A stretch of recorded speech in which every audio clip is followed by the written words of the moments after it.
మీరు ఒక అఘోరిగా మీరు శివరాత్రి రోజు మార్నింగ్ నుంచి ఈవినింగ్ వరకు ఏమేం చేస్తారు?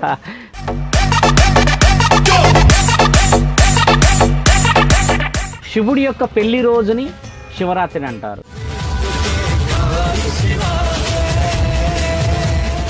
ఘనంగా పెళ్లిళ్ళు చేస్తున్నారు కదా నాకు పార్వతికి శివరాత్రి రోజు.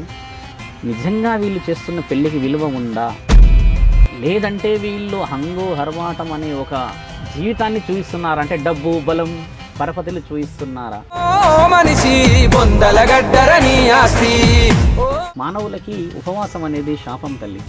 మేము రెడీ, ఎవరు వచ్చినా మాతో మాట్లాడడానికి ఈ విషయంలో రుజువులతో చూపిస్తాం.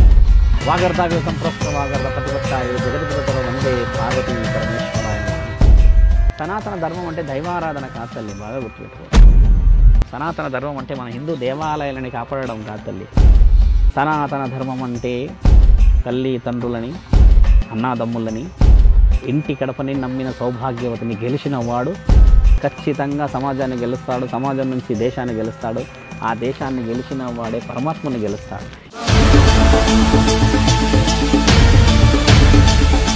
శివుడే గొప్ప ఏంది అని అడిగారు.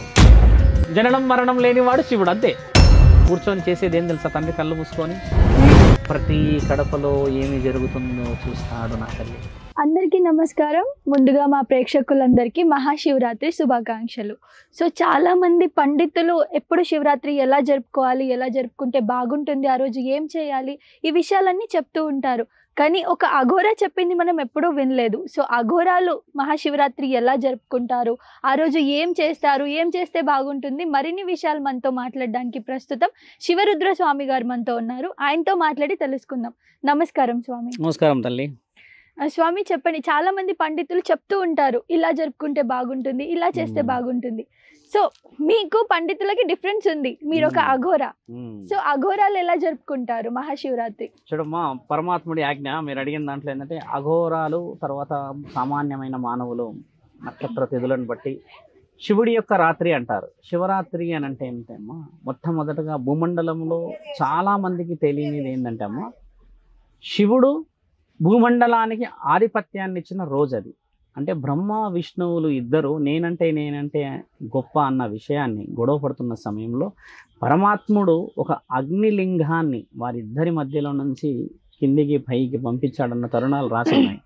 అప్పుడు ఆ అగ్నిలింగం ఎక్కడి వరకు ఉన్నది, అంతం ఎక్కడుంది, ఆరంభం ఎక్కడుందో వీరిద్దరికీ తెలీదు.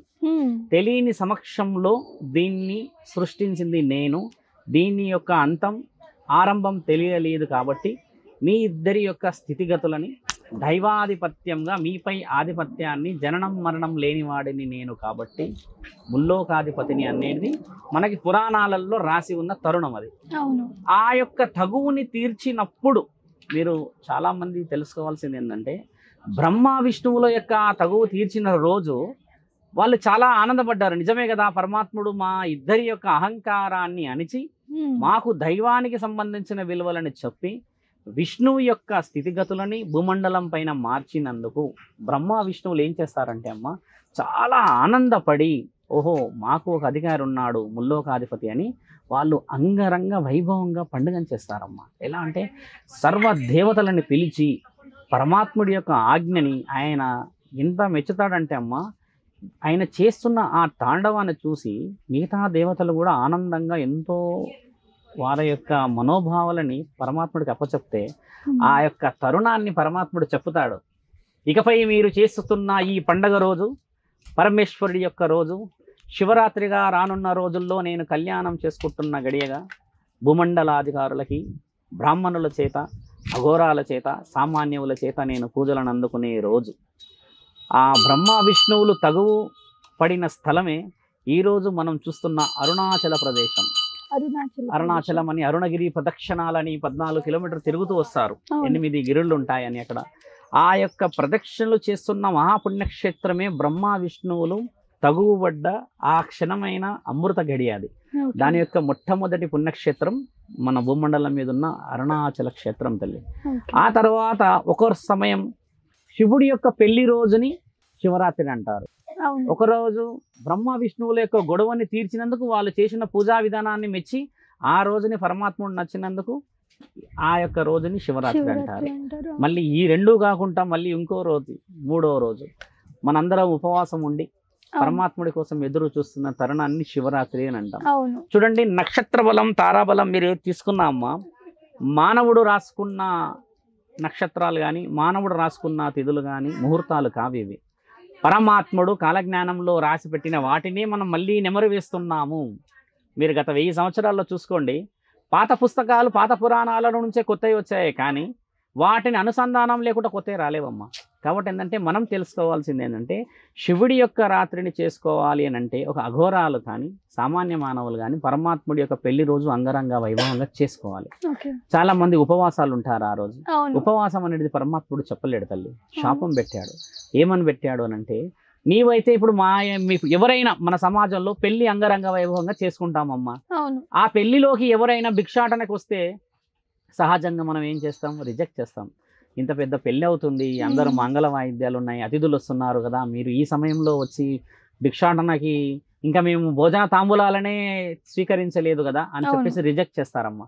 ఇప్పుడు ఒక భిక్షాటకుడికి భోజనం పెట్టలేని ఒక పెళ్ళి ఇంతటి విలువను సంపాదిస్తుందో మీకు తెలుసు. పరమేశ్వరుడు ఏం చేస్తాడంటే ఒకరోజు వీళ్ళందరి దృష్టిని ఘనంగా పెళ్లిళ్ళు చేస్తున్నారు కదా నాకు పార్వతికి శివరాత్రి రోజు, నిజంగా వీళ్ళు చేస్తున్న పెళ్లికి విలువ ఉందా, లేదంటే వీళ్ళు హంగు హర్వాటం అనే ఒక జీవితాన్ని చూపిస్తున్నారా, అంటే డబ్బు బలం పరపతిలు చూపిస్తున్నారా, ఈ విషయ వివరణలో వస్తే అమ్మ, పెద్దగా పెళ్లి చేస్తున్న రోజు ఒకరోజు శివరాత్రి రోజే తండ్రి వస్తారు.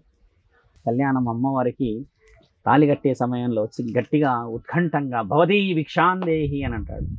అనగానే 10 మంది పరిగెత్తుకుంటూ వచ్చి, ఏమయ్యా నీకు బుద్ధి ఉందా, పార్వతీ పరమేశ్వరుల యొక్క కళ్యాణం జరుగుతున్న సమయంలో నీవు భిక్షాటనకు వచ్చావుగా, కొద్దిసేపు అక్కడ ఉండు, అంతా అయిపోయినాక పెడుతుంటే, లేదు లేదు నాకు ఆకలి వస్తుంది, మీరు అన్నం పెట్టాలి, నేను తినాలి, ఇప్పుడు తినాల్సిందే నేను అని అంటే ఆయన గారి యొక్క ఆకలిని వ్యక్తపరుస్తూ ఉంటే వీళ్ళు ఏం చేస్తారు, అహంకారాన్ని వ్యక్తపరుస్తుంటారు. అది అయిన తర్వాత పెడతాం అంటే ఆయన భిక్షాటకు వచ్చినప్పుడు ఏమంటాడంటే, అమ్మ నీవు పెడుతున్న విగ్రహారాధనలో నువ్వు పెడుతున్న భోజనాన్ని తింటారా వాళ్ళు, ఆకలితో ఉన్నవాడు నాకు పెట్టవచ్చు కదా నీవు అని అంటే అహంకారంతో దొబ్బేస్తారు మానవులు.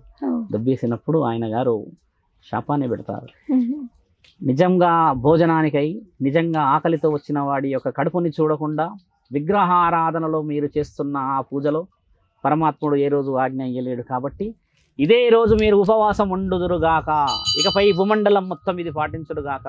సాక్షాత్తు పరమేశ్వరుడు కూడా ఆ రోజు మీ ఇంటికి వచ్చిన మీరు పెట్టడానికి మీ ఇంట్లో పట్టెడు మెతుకులు కూడా ఉండకూడదు, ఆ రోజు ఉండరు చూడండి ఇంట్లో ఎవరు కూడా, కేవలం పూజలు చేస్తారు అని చెప్పేసి తండ్రి ఒక పర్లాంగ్ ఒక 4 అడుగులు వెళ్ళి వెనక త్రిశూలాన్ని పట్టుకొని చూస్తాడు. ఇట్లా చూసినప్పుడు ఒక బ్రాహ్మణుడికి కనబడతాడు, వచ్చింది ముల్లోకాధిపతి అని. ఎడమకాలు ఇలా కొట్టిపోతాడు కింద.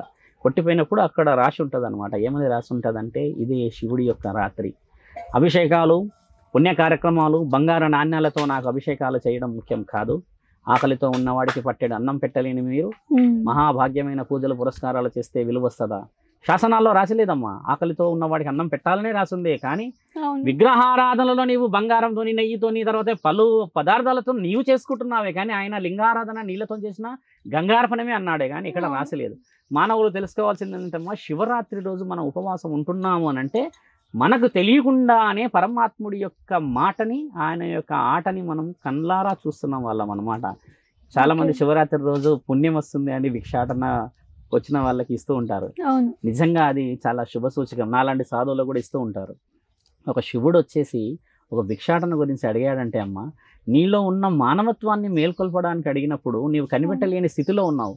అంటే దైవాన్ని నువ్వు వచ్చిన వాడిని ఆకలిలో చూడాల్సింది వదిలి విగ్రహంలో చూస్తే ఏం విలువ వస్తుందమ్మా? కాబట్టి మానవులకి ఉపవాసం అనేది శాపం తల్లి.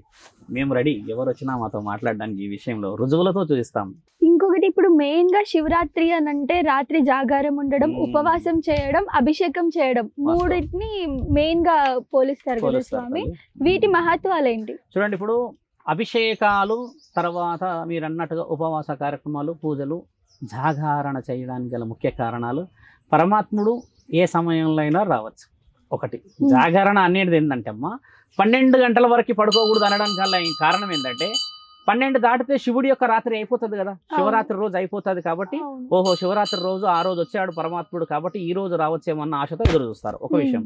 రెండో విషయం, మీరు అన్నట్టుగా అభిషేకాలు పుణ్యకర్మలు ఇవన్నీ చేయడానికి ఏంటంటమ్మో ముల్లోకాధిపతి పెళ్లి రోజు ఆ రోజు శివుడి పెళ్లి రోజు కాబట్టి నా తల్లి పార్వతీమాత అంగరంగ వైభవంగా ఆడపడిచై వస్తూ ఉంటే చూడడానికి మానవుల జన్మ ఎంత తరించిపోతుంది అంటే అమ్మ పెళ్ళిళ్ళు చాలా బలంగా చేస్తారు.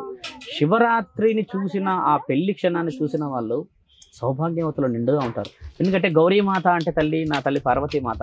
ప్రతి ఇంట్లో మనం ఆ రోజు ఏం చేస్తారు, పసుపు కుంకుమలు ఇచ్చుకుంటారు. శివరాత్రి రోజు పసుపు కుంకుమలు ఇచ్చుకున్న ఇల్లు చల్లి 365 రోజులు పసుపు కుంకుమలతోనే బాగుంటుంది. చాలా మంది ఇస్తారు. నేను చాలా మంది వచ్చినప్పుడు పసుపు కుంకుమలు ఇయ్యలమ్మా అని చెప్తూ ఉంటాను. ఎందుకంటే మీరు అన్న అభిషేకాలు ఇవన్నీ చేయడం తండ్రిని మనము ఆనందపరచడానికి చేసే అభిషేకాలు. అదే రోజు చాలామందికి భిక్షాటన చేస్తున్న వాళ్ళకి, వీధుల్లో ఉన్న వాళ్ళకమ్మా మనం ఇంట్లో వండి భోజనం పెట్టినా చాలా ప్రశాంతత. నీవు శివలింగ ఆరాధన చేసి పార్వతీ పరమేశ్వరుడు కళ్యాణం చేసిన రోజు అదే చేతులతో 100 మంది భిక్షాటకులకి, నీవు సాధువులకి కానీ ఏదైనా బ్రాహ్మణులు ఎవరైనా ఉండే స్థితిలో ఉన్న వాళ్ళకి ఇస్తే అమ్మ ఎంతటి పుణ్యం వస్తుందంటే అమ్మ నేను చెప్తున్నాను. నీవు ఒకసారి పుణ్యం చేస్తే ఒక భిక్షాటకుడికి నిజంగా ఆకలైన వాడికి నీవు 1,000,000 జన్మల పుణ్యఫలం తీసుకున్నట్టే. నిజంగా ఆకలితో ఉన్న వాడికి నువ్వు అన్నం పెడితేనే కదా పుణ్యం వచ్చేది. నీవు అంగరంగ వైభవంగా చేసుకున్న ఒక పండగలో ఎంత వృధా అవుతుంది తల్లి, అంత వృధాలో నీకు పుణ్యం వస్తుందా? డబ్బులు, తర్వాత మానసిక ఒత్తిడి, కుటుంబాల ఒత్తిడి ఇవన్నీ జరుగుతాయి. శివరాత్రి రోజు ఏంటంటే చాలా మంది ఉపవాసం ఉండి దాన ధర్మాలు చేయడం కూడా గొప్ప కార్యక్రమమే. ఇప్పుడు మేము రేపటి నుంచి భిక్షాటనకి వెళ్తున్నాం. భిక్షాటనలో చాలా మంది స్వామి రండి, మాట్లాడండి, కూర్చోండి, ఇంట్లో అది ఉంది ఇది ఉంది అని అంటారు. ఏంటంటమ్మా శివుడికే తప్పలేదు భిక్షాటన అంటే దాంట్లో ఆలోచించాల్సిన మానవుడు ఏంటంటే నీ యొక్క పాపాలు, నీ యొక్క కర్మలు, నీ యొక్క స్థితిగతులు, నీ యొక్క అశాంతి, నీ యొక్క అనారోగ్యాన్ని తీసుకోవడానికి ముల్లోకాధిపతికి మాత్రమే సాధ్యం. నీ ఇంట్లో నీ చుట్టాలు వచ్చి నీ యొక్క పాప పుణ్యాన్ని తీసుకెళ్తారా అమ్మ? నీ దగ్గరకు వచ్చి తినేళ్ళమంటే శుభ్రంగా తినేళ్తారు కానీ నీ పాపాన్ని ఎందుకు తీసుకెళ్తారు, నీ అనారోగ్యాన్ని ఎందుకు తీసుకెళ్తారు? కాబట్టి ఒక సాధువుకి, ఒక భిక్షాటకుడికి విలువ ఇవ్వాలి అని మన శాసనాల్లో రాసింది. నీ పాప పుణ్యాలు తీసుకెళ్లడానికి పరమాత్ముడే వచ్చాడంటే నా పిల్లలని, నేను పుట్టించుకున్న వాళ్ళ దగ్గర ఉన్న పాప పుణ్యాలను నేనే స్వీకరించాలి. నా పిల్లలు నేను పుట్టించుకున్నప్పుడు దానికి అధికారం నాకే ఉందన్న గౌరవం తెలియదు. స్వామి, శివరాత్రి రోజు చాలా యూట్యూబ్ ఛానల్స్లో చాలా వరకు పండితులు అలా చెప్తూ ఉంటారు. ఏమని అంటే ఈ మంత్రం చెయ్యాలి, ఈ తైలంతో పూజ చేయాలి, నెయ్యి దీపం వెలిగించాలి, ఇలా కొన్ని రకాలు చెప్తారు. ఈ విధంగా పూజలు చేస్తే మీ కష్టాలన్నీ తొలగిపోతాయి, ఈ మంత్రం చెప్తే మీ పాపాలన్నీ తొలగిపోతాయి. సో అది ఎంతవరకు కరెక్ట్? చూడమ్మా, జనన మరణాలని రాసేవాడు విధాత అంటే పూర్వ జన్మలో నీవు ఏం చేసావో చూసేవాడే మహానీయుడు అంటే ప్రాణదాత. ప్రాణాన్ని ఇచ్చినవాడు ప్రాణదాత. కాబట్టి ఈ జన్మలో నీవు అనుభవిస్తున్న బాధలని పరమాత్ముడు ఒక మార్గం ద్వారా తీర్చగలడు. అంతేకాని నీవు నెయ్యితో కానీ ఇంకేదైనా వస్తువులతో దీపం పెడితే పుణ్యం వస్తుంది అని అంటే అమ్మ నాకు తెలిసి ఈ భూమండలం మొత్తం పుణ్యమే. కాబట్టి ఏంటంటే నీవు ఈ జన్మలోనే పుణ్యం కోసం ఆశిస్తున్నావు, కానీ గత జన్మలో ఎంతటి పాపాన్ని చేశావో, నీ యొక్క వంశాభివృద్ధిలో నీ యొక్క పెద్దలు, తాతలు, ముత్తాతలు ఏ కార్యక్రమాల్లో పరమాత్ముడిని నిందించారో, కులదైవాన్ని, ఇలవెలుపులని ఏమి చేశారో నీకు తెలియదు కదమ్మా. కాబట్టి నెయ్యితో కానీ ఇంకేదైనా చేస్తే నీ మనశ్శాంతికి చేసుకోవడమే తప్పితే దాంట్లో ఫలితం వస్తున్నది అనేది వాస్తవికంగా జరగదు. ఎందుకంటే తల్లి నీకు ఒకవేళ నెయ్యితోనే జరిగిపోయి నీ జీవితం సార్థకం జరగాలి అని ఉంటే ఒకసారి అదే నిజమైతే అమ్మ ఈ లోకంలో ఎంతమంది నెయ్యితో దీపాలు వెలిగించరు? కాబట్టి ఏంటంటే ఆలోచించాల్సింది ఏంటంటే మనస్సు అనేది అంతఃకరణ శుద్ధితో గెలిచిన వాడికి మాత్రమే మానసిక ఒత్తిడి. నీ ఆరోగ్యాన్ని నీవు గెలిచినప్పుడే పరమాత్ముడిని చేరగలవు. నీకు హంగు హరపాటంగా వేస్తున్న దుస్తుల్లో చూపించేసి మనస్సుని నువ్వు పరమాత్ముడికి అప్పచెప్పకపోతే విలువ ఎలా వస్తుందమ్మా? కాబట్టి ఏంటంటే విలువలని, విషయ వివరణని చేయాల్సింది ఏంటంటే మీరు అన్నది నిజమే. ఆ రోజు అభిషేకాలు చేసుకొని, మంత్ర ఉచ్చారణ చేసుకొని, ఇంకేదైనా చేసుకుంటే కూడా అమ్మ పుణ్యం జరుగుతుంది. అది నిజమే, నీ మనస్సుకు పుణ్యం. కానీ నీ యొక్క జన్మ యొక్క పుణ్యం పరమాత్ముడికి మాత్రమే తెలుసు. అది అనుభవించి మాత్రమే వెళ్ళాలి. అనుభవించకుండా నువ్వు ఇక్కడ మధ్యలో జంప్ చేయడానికి ఎక్కడా అవకాశాలు లేవు. పెద్ద పెద్ద పెద్ద పెద్ద వాళ్ళకే తప్పలేదమ్మా. కారణ జన్మలు అయ్యి కారణం చేసుకొని పెద్ద పెద్ద వాళ్ళు భిక్షాటన చేస్తున్న వాళ్ళు ఉన్నారు ఇక్కడ. ఇప్పుడు మనము చాలా మంది డబ్బులు సంపాదించారు, ఎన్నో చేశారు అని అనుకుంటున్నాం కదా, వాళ్ళకి చాలా ఉంది, డబ్బు ఉంది అనుకోవడం అవాస్తవికం. అది వాస్తవానికి ఏంటంటే అమ్మ వాళ్ళు ఏ జన్మలో ఏ పుణ్యం చేశారో కదా ఈ జన్మలో అనుభవిస్తున్నారు. మీకు ఇదే భూమండలంలో అమ్మ ఇక్కడే ఇప్పుడు అనుకుంటున్న ఈ భాగ్యనగరంలోనే లక్షల కోట్లు ఉండి బెడ్ మీద నుంచి లేవని పేషెంట్స్ ఉన్నారు. అలాంటి జీవితం అవసరమా తల్లి? నీకు 3 పూటల ఆకలి అన్నం తినేసి పడుకొని జీవితం 10 మందితో మాట్లాడే బ్రతుకు మంచిది, కానీ నీకు కోట్ల ఆస్తి ఉండి నిన్ను 10 మంది తీసుకెళ్ళి కూర్చోబెట్టి తినబెట్టే వాళ్ళు ఉంటే నీకు ఎందుకు ఆ స్థితిగతులు? అంటే నీకు ఆ జన్మకి ఉన్న అర్థం ఏంటి? ఎన్ని నెయ్యిలు పెడతావు మరి నువ్వు బాగుపడడానికి? కాబట్టి ఏంటంటే బ్రాహ్మణులు మీరు చెప్పినట్టుగా చెప్పిన ఏదైతే విషయం ఉంటుందమ్మా, మీ మనస్సాక్షితో పరమాత్ముని చేరడానికి ఉన్న మార్గాలు చెప్తున్నారు. అంటే ఇట్ ఈస్ లైక్ అప్రూవల్. ఇప్పుడు నీ పై అధికారి నువ్వు చేరడానికి మంచి మంచి పని చేయడం, లేకపోతే ఇప్పుడు ఏదైనా ఒకటి ప్రాక్టీస్ చేసుకొని ప్రాక్టికల్గా చూపించడమా, ఓరల్గా నువ్వు మాట్లాడే పద్ధతుల, అంటే ఎక్స్ట్రా వర్క్ అంతే కదమ్మా. పరమాత్ముడి యొక్క మార్గాలు శివరాత్రి రోజు చూడమ్మా, నువ్వు ఒకటే ఏ జన్మ ఎత్తినా ఏం చేసినా పరమాత్ముడే మనకు పితామహుడు. వాగర్ధావ్య సంప్రోక్త వాగర్ధ ప్రతిపత్తాయే జగతి పితతరో వందే పార్వతీ పరమేశ్వరాయ నమః. జగతి పితతరో అని అంటే జగత్తుకే పరమాత్ముడు పార్వతీ పరమేశ్వరుడు ఉన్నాక ఈ సృష్టిలో ఇంకా ఏ మంత్రం ఉచ్చారణ చేస్తే పరమాత్ముని చేరగలం? పలు విధాలుగా పలు వంశాల్లో పలు మంత్రాలు ఉన్నాయంటే అమ్మ మనస్సుని చేరడానికి అవి, అంతేగాని ఒక శరీరం శుద్ధికి మంత్రాలు పనిచేయవు తల్లి. 9 పేర్లు ఉన్నాయి శివయ్యకి అని చెప్పేసి అంటూ ఉంటారు. 108 పేర్లు, 9 పేర్లని ఎక్కడ లేదు రాసి. 108 పేర్లు, 108 పేర్లు. 108తోనే మహాశివుడికి మనం ఉచ్చారణ చేస్తాం. 108 ఎందుకు తెలుసా అమ్మ మీకు? బహుశా బ్రాహ్మణుల్లోని మీరు అడిగితే 9 ఉన్నాయని చెప్పవచ్చు. అవును, 9 పరమేశ్వరుడు, నీలకంఠుడు, ఇలా అని కొన్ని మెయిన్ గా 9 అని చెప్తూ ఉంటారు. యాక్చువల్లీ ఆ 9 అనేది కాకుండా 108 మహానీయుడికి మహా ఆవిష్కరణలో మనం మాట్లాడేటి. 108 అంటే ఏం తెలుసా అమ్మ? ఇప్పుడు రుద్రాక్షలు వేస్తాం 108. అవును. ఒక మానవుడు జన్మెత్తితే అమ్మ, ఒక పశువు జన్మెత్తితే, ఒక చిన్న క్రిమి కీటకం కానీ, ఒక మృగం కానీ, ఒక ఏనుగైనా జన్మెత్తితే అమ్మ, ఇలా ఉన్న పశువులు ఏ పశువు ఎత్తినా ఎలా పోయినా 108 నక్షత్ర తిథులలో మాత్రమే పుడతాయి అవి. నువ్వు ఏ జంతువు తీసుకెళ్ళినా, అడవిలో ఉన్న ఆఫ్రికాలో పుట్టిన ఆఫ్రికా వాడిని తీసుకున్నా ఈ 108 నక్షత్రాల్లోనే పుడతాడు వాడు. అంతకు మించి వేరేది ఏది పోడు. అంటే పరమాత్ముడు ఒక్కొక్క మనిషికి చేసిన పాపపుణ్యాలకి ఆయన ఇచ్చే మార్గం, ఆయన ఇచ్చే శిక్షలు అవి. నువ్వు మంచి పుణ్య కార్యక్రమాలు చేసావంటే నిన్ను మళ్ళీ పుట్టించుకొని మళ్ళీ నీకు అదే జన్మించి దానివల్ల మంచి పనులు చేసుకుంటాడు. పాపం చేసావు అని అనుకుంటే ఆయన గారికి పశువులాగా ఇవ్వాలా లేకపోతే నీకు ఏ విధంగా ఇవ్వాలనేది పరమాత్ముడే ఆజ్ఞ. అప్పుడు పరమాత్ముడు 108 యొక్క తిథులకి నక్షత్రాలకు అధిపతి కదా, మరి 9కి ఎలా అవుతాడు? కాబట్టి ఏంటంటమ్మా, ఈ 9 అనేది శివుడి యొక్క పేర్లు మాత్రమే. శివుడికి పేర్లు 9 ఎలా ఉన్నాయి? అసలు ఆయన పేర్లు ఉన్నాయే అసలు ఈ భూమండలంలో ఎక్కడ పెట్టుకున్నాడు? ఇప్పుడు కేశవ అంటారు, కేశవుడు అంటే నారసింహుడు, కానీ శివుడిని ఎందుకంటాం మనం? కాబట్టి ఏంటంటమ్మా, ఇలా తరుణాన్ని తెలుసుకోవాలి. మీరు అడిగిన ప్రశ్నకి జవాబు ఏంటంటే కేశవుడు అని అన్నా శివుడే, కానీ కేశవుడు అని అంటే మరి అదే బ్రాహ్మణుల చేత మాట్లాడుకుంటే నారసింహుడి పేరు కదా.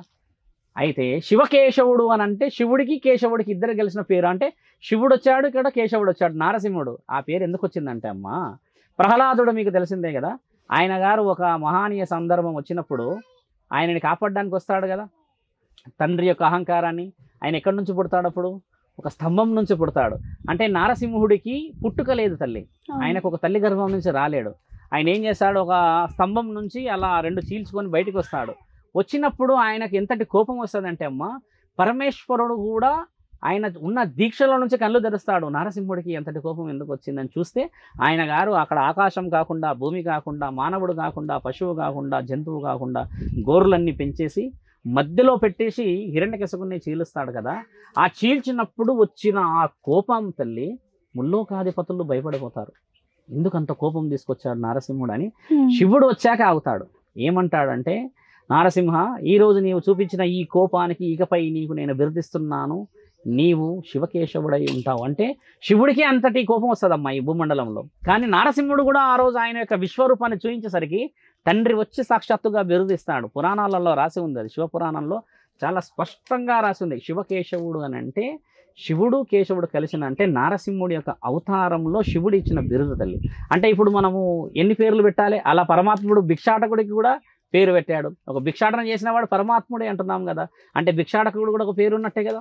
కాబట్టి ఏంటంటే మనం తెలుసుకోవాల్సింది ఏంటంటే మానవుడు పెట్టుకున్న 9 పేర్లు, పరమాత్ముడు ఇచ్చింది 108 పేర్లు. మీరు ఒక అఘోరిగా మీరు శివరాత్రి రోజు మార్నింగ్ నుంచి ఈవినింగ్ వరకు ఏమేమి చేస్తారు?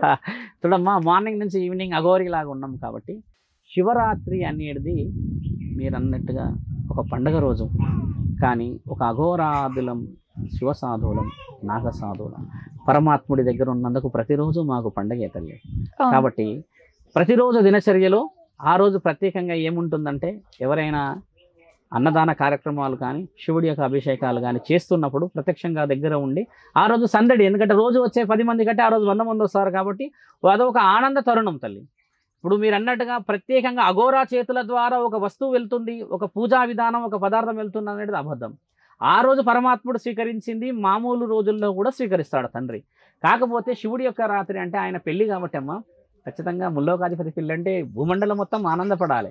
శివుడి పెళ్లి గురించి మీకు సమయం ఎప్పుడు ఉన్నప్పుడు చెప్తాను. నీ పెళ్లికి కూడా నీవు అంత ఆనందపడవు తల్లి. ఆయన పెళ్లి గురించి చదివితే నీ శరీరం అంత ఆనందం. అసలు ఆ పెళ్లి గురించి ఉన్న ఆ పుస్తకం చదివితే అమ్మ, నేను చెప్తున్నా కదా, నిజంగా ఒక మానవ జన్మ ఎత్తిన వాడి యొక్క శరీరం చాలా పులకరించిపోతుంది. ఆ బుక్ పట్టుకొని అది మొత్తం చదివే వదులుతారే కానీ అంత సులభంగా వదలరు. పరమేశ్వరుడి పెళ్ళి అంటే తల్లి ఎంత అర్వాటం, ఎంత హంగు, ఎంత విలువ ఉంటుందో తెలుసా అమ్మ. చదివి తీరాలి. అది ఒకరోజు సమయాన్ని చూసుకొని మాట్లాడితే మానవులకు తెలవాలి. పెళ్ళి అంటే అది తల్లి. హంగు హర్వాటం చేయడం ఎలా ఉంటుందంటే ఆయన చిన్న స్థాయి నుంచి పెద్ద స్థాయి వరకు చూపిస్తాడు వారి యొక్క అత్తగారికి, అంటే అమ్మ పార్వతీమాత తల్లిదండ్రులకు చూపిస్తాడు.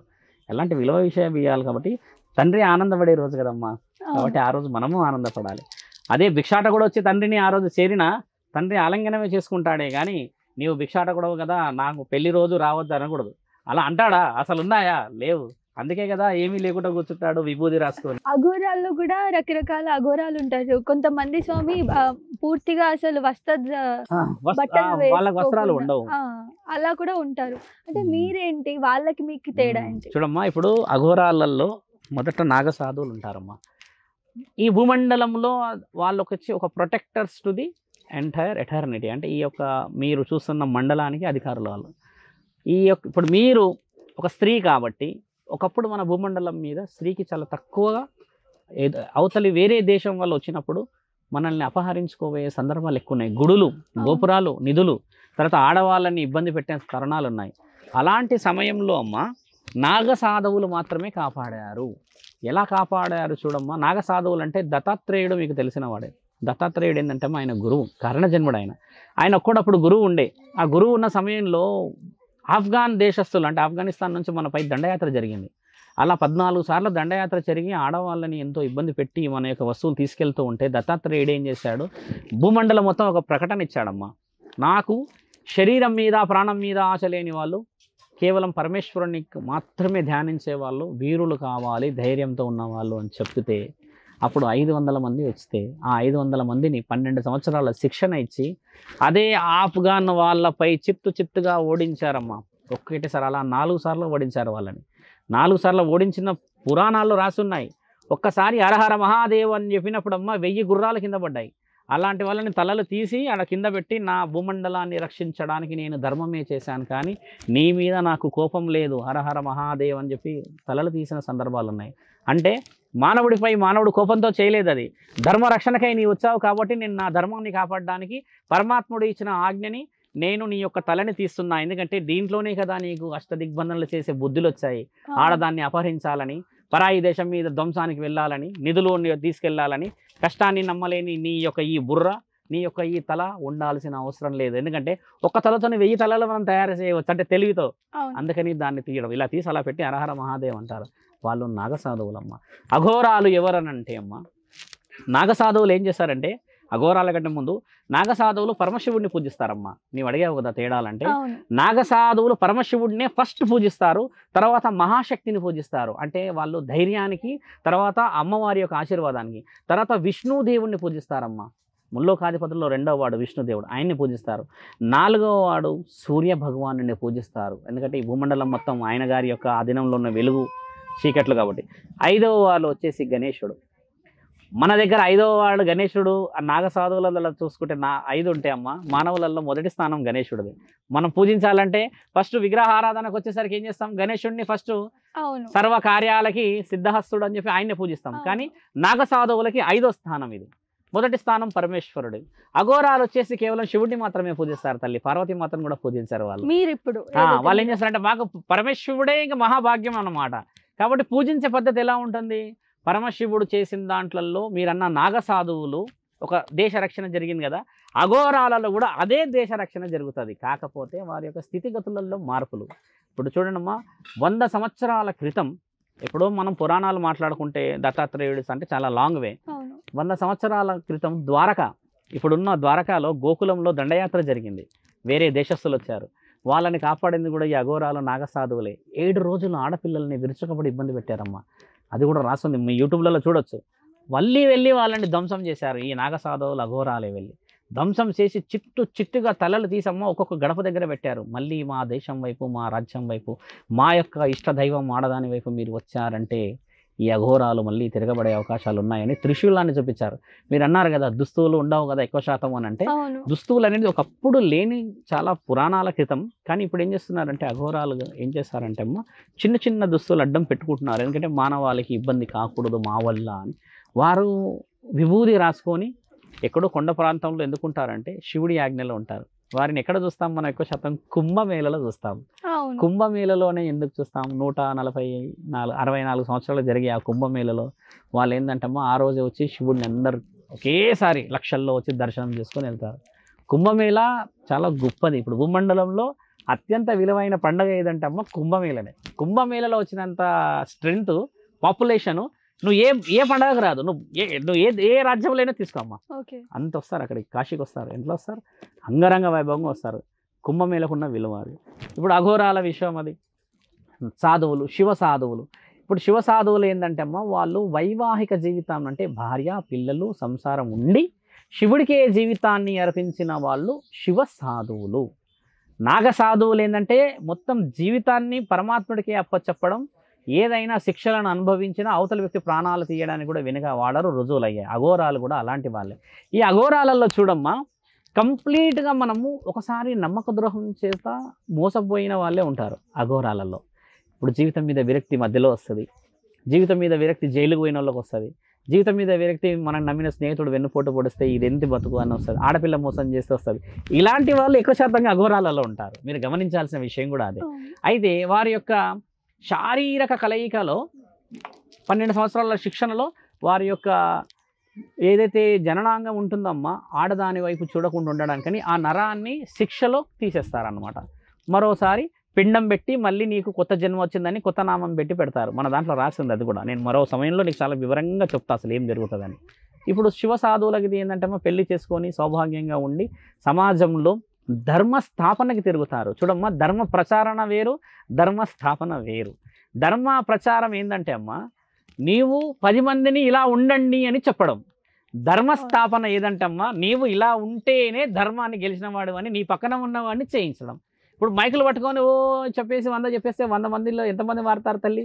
అదే నీవు కడపలో నుంచి మార్చిపిస్తే ప్రతి కడప మారిందంటే ధర్మస్థాపన జరిగిపోయినట్టే కదా.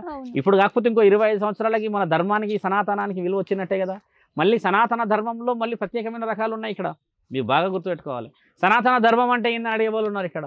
సనాతన ధర్మం అంటే దైవారాధన కాదు తల్లి, బాగా గుర్తుపెట్టుకో. సనాతన ధర్మం అంటే మన హిందూ దేవాలయాలని కాపాడడం కాదు తల్లి.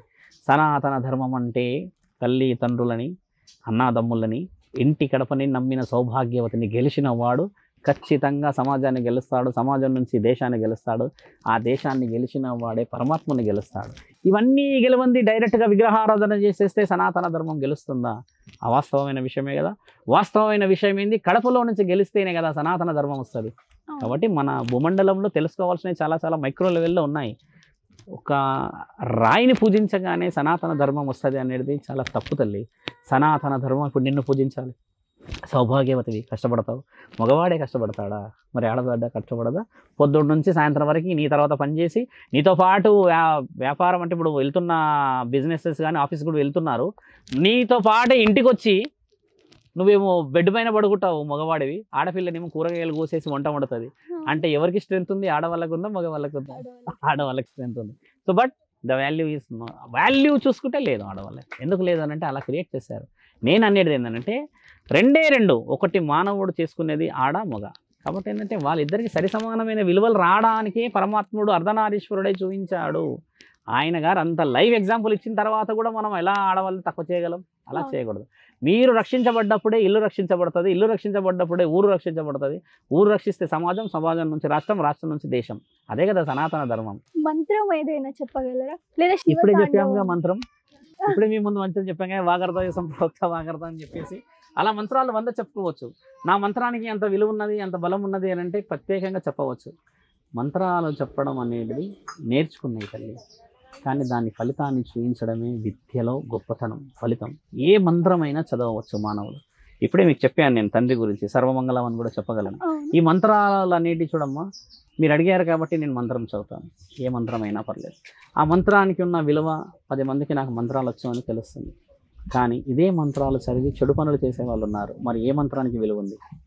కాబట్టి ఏంటంటే నీవు అడిగిన ఆ చిన్న చిన్న చిన్న మంత్రాలకి నువ్వు అనుకుంటున్న పెద్ద పెద్ద మనస్సులు కదలవు. మనస్సులు కదలాలంటే మనిషి మాట్లాడితే కదులుతాయి. మంత్రం మీరు చెప్పింది ప్రశాంతంగా చెప్తాం. ప్రత్యేకమైన పూజలో కూర్చోబెట్టి మీరు ఆపండి స్వామి అనేంతవరకు మంత్రాలు చదువుతాం. మీరు మళ్ళీ నైట్ ఏం చేయబోతున్నారు అంటే శివరాత్రికి నైట్ ఏం చేస్తారు? శివరాత్రి రోజు జాగారం. జాగారం. చాలా మందితో పాటు మేము జాగారం.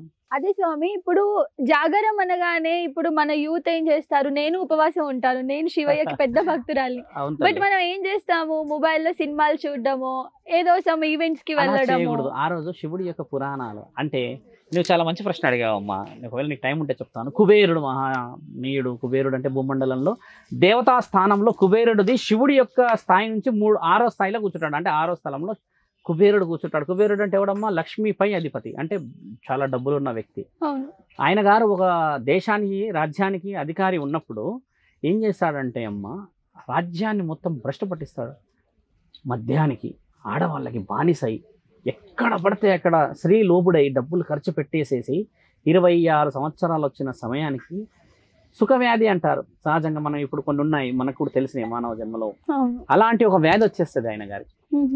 శరీరం అంతా బొబ్బిరులు వస్తాయి, నడవలేడు, తినలేడు. ఈ 4 కిలో మొత్తం బొబ్బిరులు ఉంటే మింగలేడు, తాగలేడు. గొంతంతా మొత్తం ఆయనకు వచ్చిన ఆ వ్యాధి ఎంతటి తీవ్రంగా ఉంటుందంటే అమ్మ, కుబేరుడి యొక్క మొదటి జన్మ చెప్తున్నాం మీకు.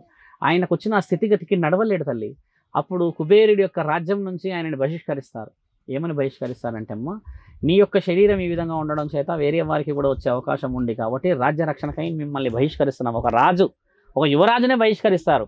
బహిష్కరించిన తర్వాత అన్నం దొరకదు. ఆడపిల్లలు ఎవరినైతే చూశాడో వాళ్ళు వీళ్ళని అసలు చాలా చీడపురుగులా చూస్తారు, అసహ్యంగా చూస్తారు. అలా తిరుగుతూ 6 గంటల సమయానికమ్మ, మీరన్న ఇదే శివరాత్రి రోజు ఒక గుడి దగ్గరికి చేరుతాడు. గుడి దగ్గర ఏమైతే తల్లి జనరల్గా పూజలు అయినప్పుడు ప్రసాదం పెడతాంగా, ఆ ప్రసాదం పెడతారేమో అన్న ఆశకు పోతాడు. తిననీకి ఆకలి అవుతుంది, సమయం ఆరైపోయింది, నా శరీరంలో శక్తి క్షీణించిందని పోతే వాళ్ళు శివపురాణం మొత్తం చదివినాకైనా పెడతాం అనేది నియమం. అక్కడ అంత అయిపోయినాక పెడతారుగా. అది వినాలని చెప్పేసి ఇక వాళ్ళు అయిపోయేదాకా పెడతారేమో అని చెప్పేసి ఆ యొక్క గడపపై ఈయనకు రోగం ఉండడం చేత పైకి రానియరమ్మ. ఆ గుడి యొక్క మెట్ల దగ్గర ఇట్లా ఒరిగి ఉంటాడు. ఒరిగేసాలి వింటూ అలానే నిద్రపోతాడు. నిద్రపోయిన తర్వాత కాలం చేస్తాడు.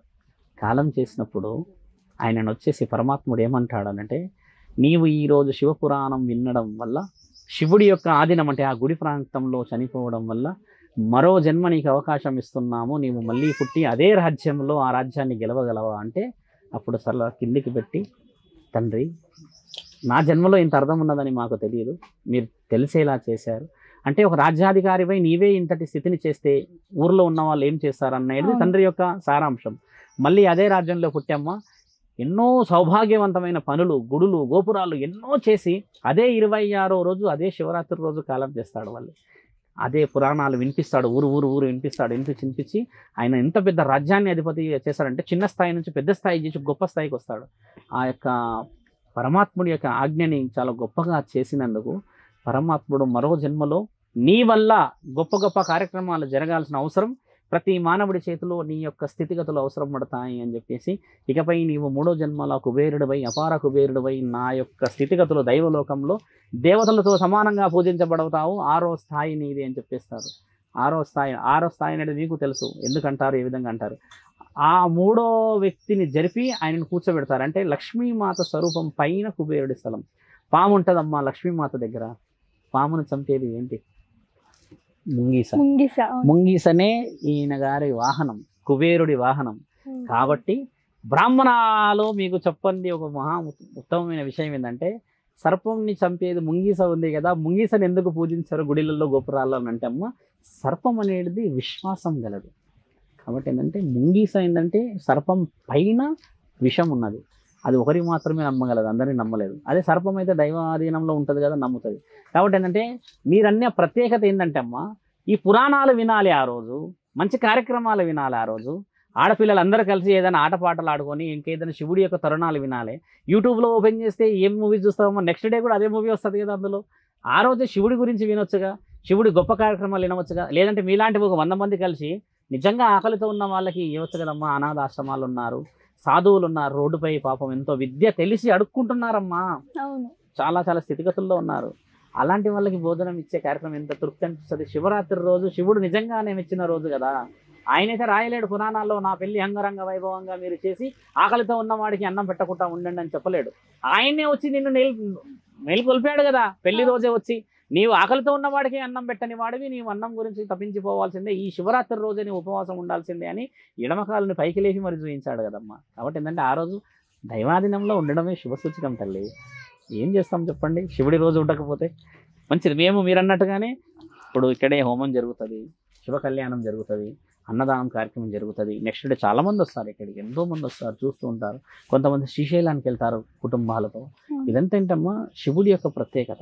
ఇప్పుడు శివయ్య రూపం గురించి మనం మాట్లాడుకున్నట్లయితే జటా నుంచి మాట్లాడదాం. ఖచ్చితంగా. జటా ఎందుకు ఉంటుంది అసలు అది అడగాలి. జటా నుంచి మాట్లాడే ముందు జటా అనేది ఎందుకు ఉంటుంది? ఇప్పుడు నాలాగా కేశఖండన ఎందుకు ఉన్నది? అవును. మళ్ళీ ఇక్కడ కొప్పులో పైన గంగమ్మ తల్లి ఎందుకు ఉంటుంది? ఎందుకు ఉంటుంది? ఇప్పుడు చూడండి, జటం అనేది తండ్రి యొక్క ఏదైతే ఉంటుందో ఈ కేశఖండన, పరమాత్ముడు ఏంటంటే బాధ్యత కోసం దీన్ని వదలడు. చాలా మంది అఘోరాలు, చాలా మంది సాధువులు ఎంటికలు పెంచుతూ ఉంటే ఎందుకు పెంచుతున్నారు అంటారు. ఎందుకంటే ఈ యొక్క బాధ్యత ఇది తీసేస్తే అమ్మ యు ఆర్ ఏ ఫ్రీ, ఒక స్వాతంత్రానికి నువ్వు అలవాటు అయిపోయిన వాడు ఈ ఎంటికలు తీసేస్తే. ఇలాంటి దాంట్లోనే కొంతమంది లేని వాళ్ళు కూడా ఉన్నారు మన దైవంలో.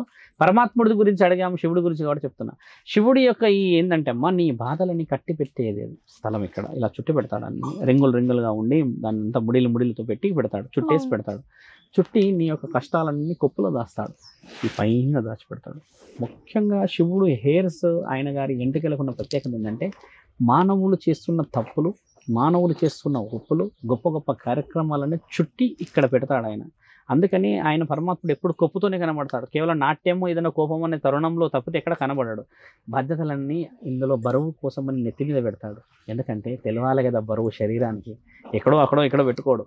ఈడే ఎందుకు పెడతాడంటే అమ్మా ఇన్ని కష్టాలు సుఖాలని నేను నెత్తి మీద పెట్టుకున్నా అంటే ఇంతటి బరువును మోస్తున్నా అని చూపించడానికి అదొక తరుణం. అందులోనే గంగామాతని పెట్టాడు.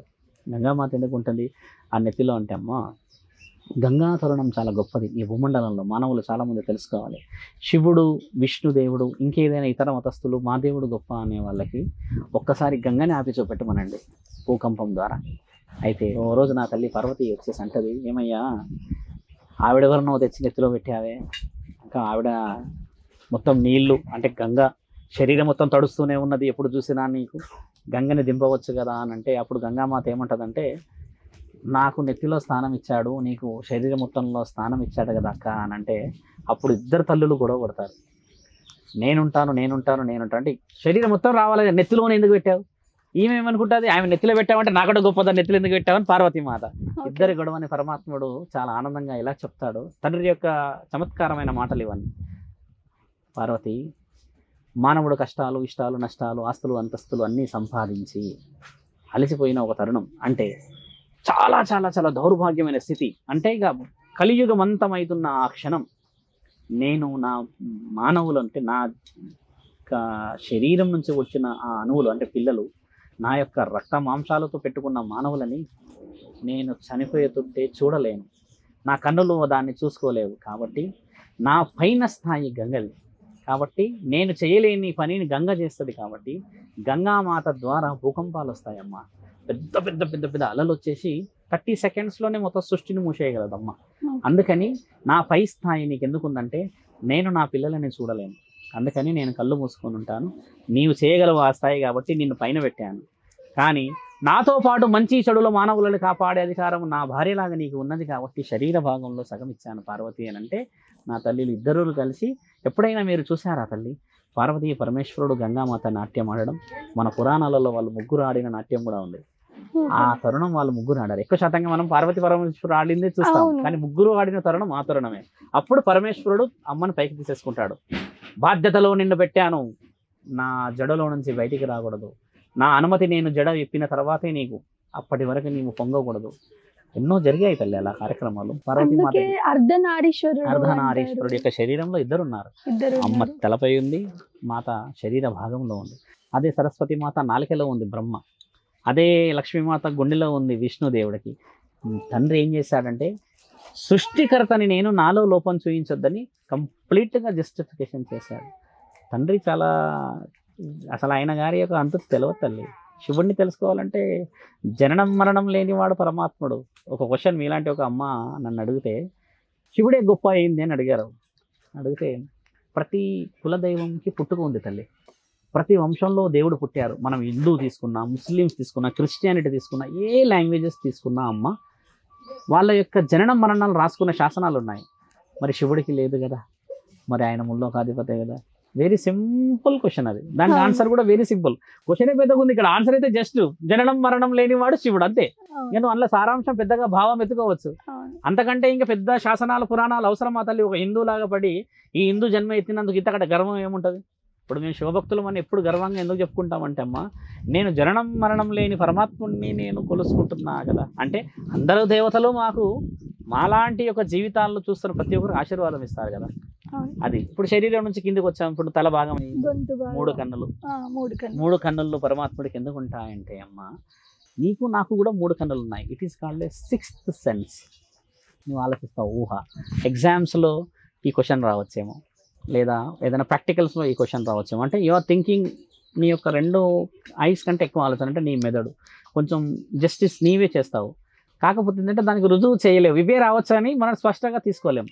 కానీ శివుడు స్పష్టత తీసుకోగలడు. అంటే నీకంటే నేను శక్తివంతుడని ఆయన రుజువు చేయించడానికి ఉన్నాయి మూడు కన్నులు. ఆ మూడు కన్ను కూడా ఇలా ఉండదు, ఇప్పుడు ఇలా ఉన్నట్టుగా ఉండదు. అది పైకి ఇలా ఉండి కొద్దిగా నలుపు కొద్దిగా తెలుపు ఉండి మధ్యలో నుంచి తెరిచినట్టుగా ఉంటుంది. ఎందుకు తెరిచినట్టు ఉంటుందంటే అమ్మ ఆ విషయ వివరణకు వెళ్తే కూడా తండ్రి 2 సార్లు కళ్ళు తెరిచాడు. ఒకసారి తండ్రికి ఏంటంటే మానవులు చేస్తున్న పైశాచికత్వం, ఆడపిల్లలపై జరుగుతున్న ఈ అఘాయిత్యాలన్నింటినీ భరించలేక జలంధరుడు అనే ఒక పుత్రుడు, అంటే పరమాత్ముడి పుత్రుడే, ఆయన కంటి ద్వారా పుట్టినవాడు, ఆయన ద్వారా భూమండలాన్ని ధ్వంసం చేయించాడు ఒకసారి. అందులో శివుడు కూడా మునిగిపోయాడు. వారాహ రూపంతో లేపాడా. తర్వాత గొంతు దగ్గరికి వచ్చామే గరళకంఠుడు అంటే నా తల్లి సాగర సంగమం జరుగుతున్న ఆ తరుణంలో రాక్షసులు దైవలోకం ఆదిశేషువుని పట్టుకొని లాగుతూ ఉంటారు, ఇలా లాగుతూ ఉంటారు. ఆదిశేషువుడు ఎందుకు వచ్చాడు అక్కడికంటే ఆ సాగర మదనంలో అమృతం కోసం గొడవ జరుగుతున్న తరుణాలు మనకు రాసున్నాయి ఇవన్నీ.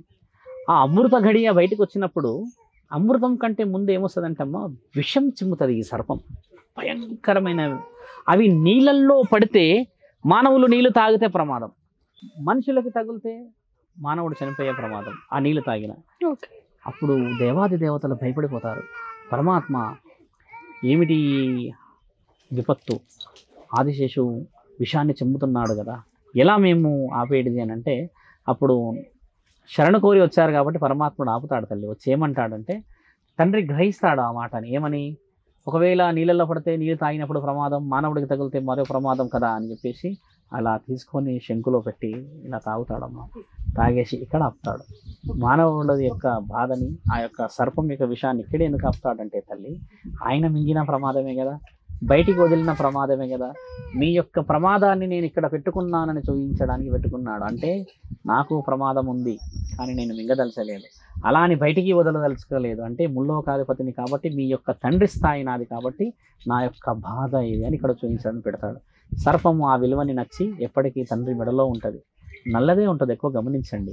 విశేషం సర్పం ఇలా ఉంటుంది అది. ఆ తర్వాత తండ్రికి రుద్రాక్షలు ఉంటాయి. రుద్రుడి యొక్క అక్షలు మెడలోకి వస్తే దక్ష యజ్ఞం జరిగినప్పుడు పార్వతీమాత దక్షుడు అమ్మ యజ్ఞం చేస్తున్నప్పుడు శివుడిని పిలవలేడని కోపంతో పోతుంది. పోయి అడుగుతుంది, ఏమయ్యా ముల్లోకాధిపతిని పిలవలేవుగా, ఆయన లేని యజ్ఞమా నీవు చేసేది, నా తండ్రిని పిలవవా, నాదుడిని పిలవవా అని అంటే దక్షుడు అమ్మని తిడతాడు. వెళ్ళు పార్వతి, ఒంటిపైన దుస్తువులే లేనివాడు, పులి చర్మాన్ని వేసుకొని త్రిశూలాన్ని పట్టుకొని దేశదిమ్మరై నిత్య దరిద్రుడు నీ యొక్క పెనిమిటి, ఆయన గారిని పిలవాలా, ఆయన గారు లేకుండా చేయడమే కదా నాకు పంతం, మామగారినైనా నాకే విలువీయలేడు కదా, నిన్ను అపహరించుకొని వెళ్ళాడు కదా అని కోపం. అలా ఎన్నో కోపాలను వ్యక్తపరిచినప్పుడు అమ్మ నీవు నా తండ్రి లేని యొక్క ఆజ్ఞని చేస్తారా, ఈ యజ్ఞం శివుడి యొక్క ఫలితం, ఏ యజ్ఞం చేసినా అమ్మ శివుడే దానికి ఫైనల్గా వచ్చి వరం ఇవ్వాలి. అలాంటి యజ్ఞం నీవు చేస్తున్నావంటే నా యొక్క నాదుడికి, అంటే నా యొక్క ప్రాణనాథుడికి నీవు అవమానం పరిచినట్టే కదా. నా తండ్రికి అంటే నా యొక్క పెనిమిటికి అవమానాన్ని నేను భరించలేను, అలాంటి యొక్క యజ్ఞం నేను చూడలేను అని ఆ యజ్ఞంలో తల్లి దహనం అయిపోతుంది. ఆ దహనం అయిపోయినప్పుడు తండ్రి ఏం చేస్తాడంటే అమ్మకు చెప్తాడు మొదటే, వలదు వలదు పార్వతి పిలవని పేరంటానికి వెళ్తే విలువ ఉండదు అని. అంటే నా తల్లిదండ్రులు ఈరోజు ఆడపిల్లలు చేసే తప్పు కూడా గుర్తుపెట్టుకో నా తల్లి. మా అమ్మ మా నాన్న వెళ్తారు, వాళ్ళ బాధలు ఉంటాయి కానీ నీకు చెప్పరు, పైకే చూపిస్తారు, కానీ అమ్మ కూడా అలా వెళ్ళే అవమానపడుతుంది. అప్పుడు తల్లి కాలినప్పుడు ఒక్కసారి సడన్గా తండ్రి ఆ జటాన్ని తీసి ఇలా కింద కొట్టినప్పుడు కళ్ళు పార్వతి అని గట్టిగా అరుస్తాడు. అరిచినప్పుడు పడిన కంటి యొక్క చిన్న ఏదైతే ఉంటుందమ్మా ఆయువు అంటే నీళ్లు కింద పడి వచ్చిన వృక్షమే రుద్రాక్ష. ఆ వృక్షం అనేది దానికి విలువ అది ఉన్నది. అంటే తండ్రి యొక్క బాధ నుంచి పార్వతిని రక్షించాలన్న అప్పటికి అమ్మ కాలిపోతుంది. మొత్తం కాలిపోయిన తర్వాత తండ్రి హుటాహుటన వీరభద్రుడు అందరినీ పంపించి అందరినీ ధ్వంసం చేసేయండి అంటే దక్షుడిని తలని కూడా లేపేస్తారు. మేక రూపం కూడా వస్తుంది, మేక ఉంటుంది దక్షుడికి. తర్వాత తండ్రి వెళ్ళి అమ్మని ఇలా ఎత్తుకుంటాడు భుజం మీద. పార్వతి ఎంత పని చేస్తావు, చెప్పిన మాట వినలేదు కదా నా మాటని, ముల్లోకాధిపతిని నేను చేసేవాడిని కదా, ప్రత్యామ్నాయంగా ధ్వంసం చేసేవాడిని కదా యజ్ఞం కానికుంటే. అంటే అమ్మ మొత్తం కాలిపోయి బూడిద ఎలా ఇట్లా శరీరం ఇట్లనే ఉంటుంది, బూడిద అట్ట కట్టినట్టు.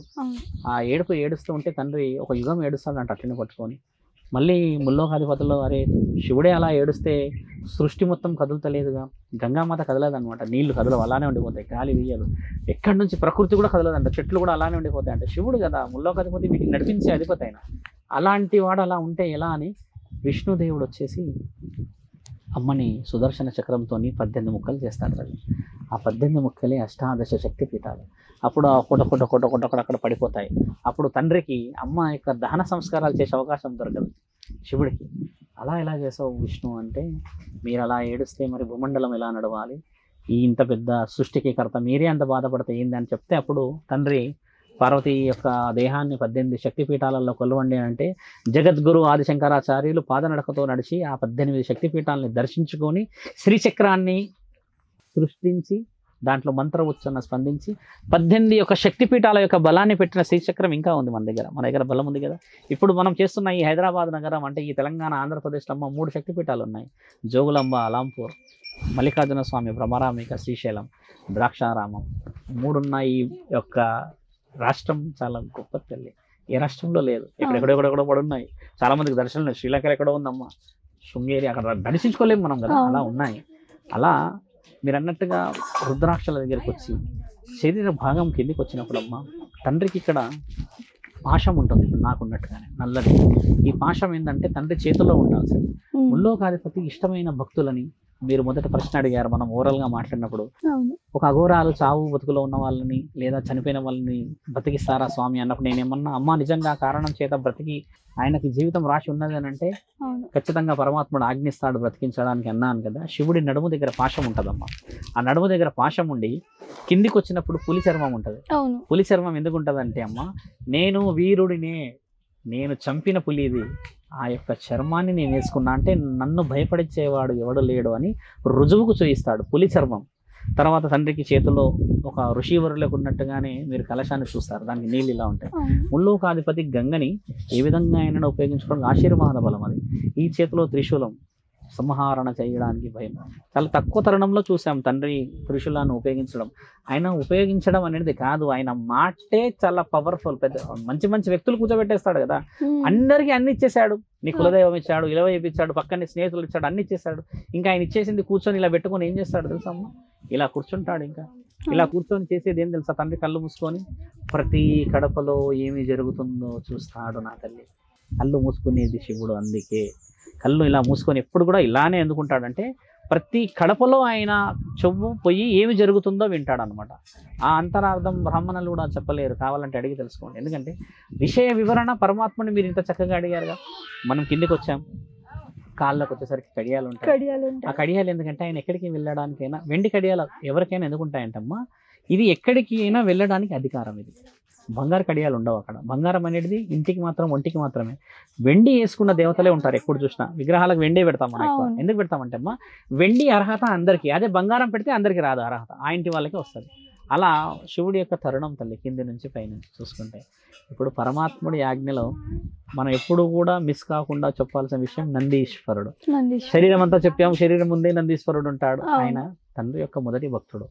తండ్రిని ఏమంటాడంటే, భక్తిని మెచ్చినప్పుడు శివుడు ప్రత్యక్షమై చెప్పు నందీశ్వర ఏం కావాలి అని అంటే, తండ్రి మీరు నా గుండెల్లో ఉండగలరా, ఎప్పుడు మిమ్మల్ని చూసుకోవాలి, చాలా ఇష్టపడుకోవాలి, మీరు నా దగ్గరే ఉండాలి అంటే, ఓహో అలాగా సరే నేను నీ గుండెలోనే ఉంటా అని తండ్రి గుండెలోకి వెళ్ళిపోతాడు కూడా. వెళ్ళిపోతే కూడా చాలా మందికి ఇబ్బంది అవుతుంది. ఎక్కడ పోయాడు పరమేశ్వరుడు అని ఎతికితే నంది గుండెలో ఉన్నాడు అని తెలుసుకొని మళ్ళీ నందిని ప్రాధేయపడితే అప్పుడు తండ్రికి నందికి ఇద్దరి మధ్యలో ఒక కమ్యూనికేషన్ వస్తుంది. తండ్రి అడుగుతాడు ఏం చేయాలి నన్ను తీసుకెళ్తున్నారుగా అంటే, నేను మిమ్మల్ని చూడాలి, నాకు ఇచ్చిన వరం వెనక్కి తీసుకోకూడదు అని అంటే, ఇకపై నీవు నన్ను ప్రత్యక్షంగా ఉండి మొట్టమొదట ఉదయాన్నే లేవగానే నీవే నన్ను చూస్తావు, నేనే నిన్ను చూస్తాను నంది, ఇకపై నీ ముందు స్థానం, నీ ముందు నా స్థానం అని చెప్పిన ఒక అమృత ఘడియ అది. నందీశ్వరుడికి మనం చెవుల్లో చెప్తాం ఎడమ వైపు అని చెప్పడం విలువైందంటే, శివుడితో పాటే ఆయనని కూడా కులవబడుతున్న తరుణాలేవు. చాలా బాగా చెప్పారు నిజంగా. అండ్ మీకు కూడా మహాశివరాత్రి శుభాకాంక్షలు స్వామి గారు. సో మీ నోటి నుంచి మా ప్రేక్షకులకి ఫైనలీ. ధర్మాన్ని రక్షించడానికి పరమాత్ముడి శివరాత్రి ఈరోజు 8వ తారీఖు జరుగుతూ ఉంది, ఈ శుక్రవారం కాబట్టి. సౌభాగ్యవతులు ఇంట్లో ఉన్న కుటుంబాలందరూ కలిసి ఆ రోజు పసుపు కుంకుమ కార్యక్రమాలు ఇచ్చుకొని నలుగురిని పిలిచి ఆ రోజు పండుగ చేసుకొని, ఉపవాస దీక్షలు మీరు నిజంగా పెట్టుకొని ఉంటే అంతఃకరణ శుద్ధితో నిజంగా ఆకలితో ఉన్నవాడికి మీరు అందరూ ముందుకు వెళ్ళి శివుడి యొక్క రోజుని మహా ఉత్తమమైన రోజు జరుపుకోవాలని కోరుతున్నాం. ఈరోజు ఈ అవకాశాన్ని ఇచ్చినందుకు, మీ అందరికీ శివుడి గురించి చెప్పినందుకు మాకు ఎంతో ఆనందంగా ఉన్న ఈ క్షణాన్ని సర్వజనం ఎప్పుడూ రక్షించబడాలని ఆ పరమాత్ముడి ఆజ్ఞలో కోరుకుంటున్నాం. సర్వే జనా సుఖినో భవంతు.